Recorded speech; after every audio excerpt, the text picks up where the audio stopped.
Hello friends, Suryansh school of economics YouTube channel पर आप सभी का स्वागत है।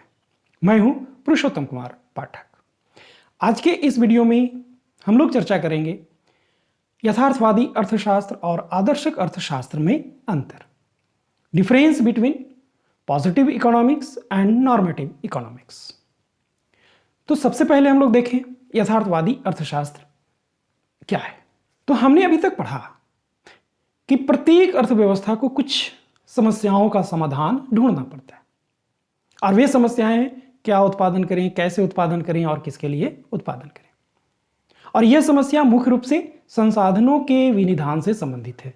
तो संसाधनों का विनिधान कैसे हो, यह समस्या है। इस समस्या का समाधान उनको ढूंढना पड़ता है, और इस समस्या के समाधान के लिए प्रत्येक अर्थव्यवस्था में अनेक प्रकार के मैकेनिज्म्स होते हैं, अनेक प्रकार की क्रियाविधियां होती हैं। जैसे एक उदाहरण लें, आपके पास 200 रुपये हैं और इस 200 रुपये को आपको खर्च करना है। तो 200 रुपये को खर्च करना ये आपकी समस्या है, और इसकी समस्या का समाधान के लिए आपके पास बहुत सारे मैकेनिज्म हो सकते हैं कि उस 200 रुपये से आप किताब खरीद लें, उस 200 रुपये से आप कपड़ा खरीद लें, वो 200 रुपये से आप जूता खरीद लें, वो 200 रुपये से आप सिनेमा देख लें, वो 200 रुपये से आप एक होटल में खाना खा लें। तो इस तरीके से हम देखते हैं कि हमारे पास जो समस्या है उसके समाधान के अनेक तरीके होते हैं।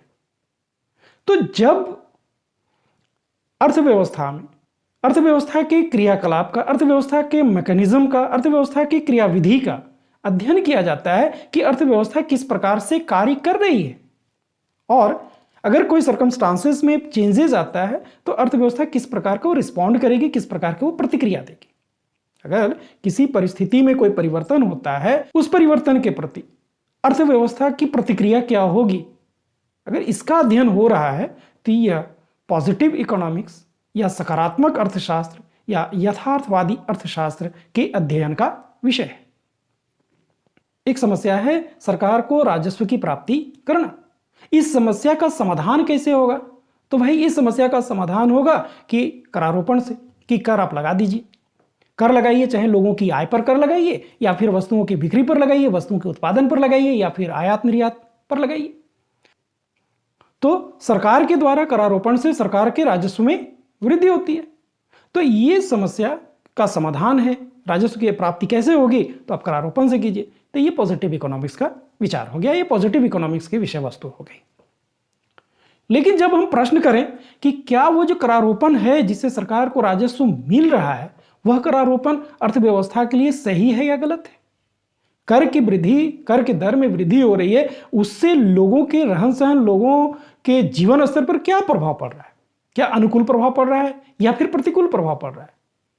तो वह कर की दर क्या होनी चाहिए? तो जब क्या होनी चाहिए का अध्ययन हो तो ये आदर्शक अर्थशास्त्र की विषय वस्तु हो जाता है। तो आदर्शक अर्थशास्त्र में क्या है?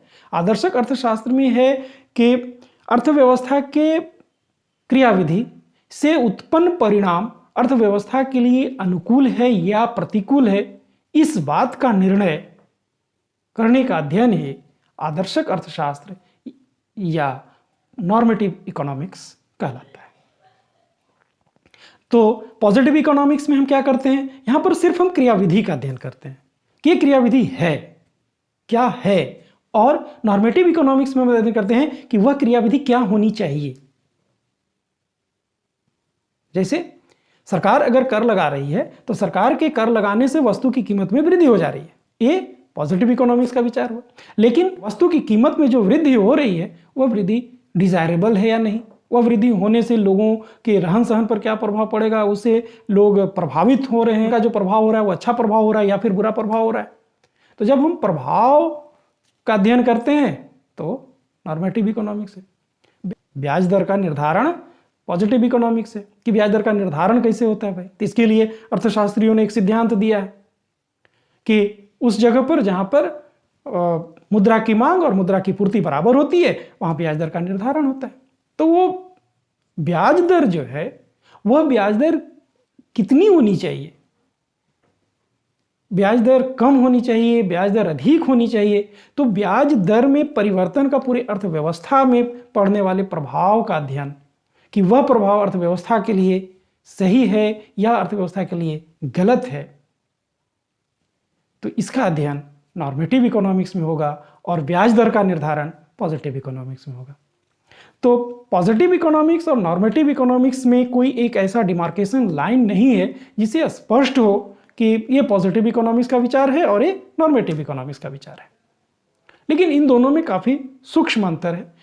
क्या वो सूक्ष्म अंतर है? वह सूक्ष्म अंतर है कि जब हम अर्थव्यवस्था की सिर्फ क्रियाविधि का अध्ययन करते हैं तो वह पॉजिटिव इकोनॉमिक्स होता है। पॉजिटिव इकोनॉमिक्स में क्रियाविधि का अध्ययन करने का मतलब है सिर्फ हम कारण और परिणाम की व्याख्या करते हैं, सिर्फ उस क्रियाविधि के होने का अध्ययन करते हैं, जैसे हम लोग फिजिक्स में पढ़ते हैं, जैसे हम लोग केमिस्ट्री में पढ़ते हैं, जैसे हम लोग दूसरे प्राकृतिक विज्ञानों में पढ़ते हैं।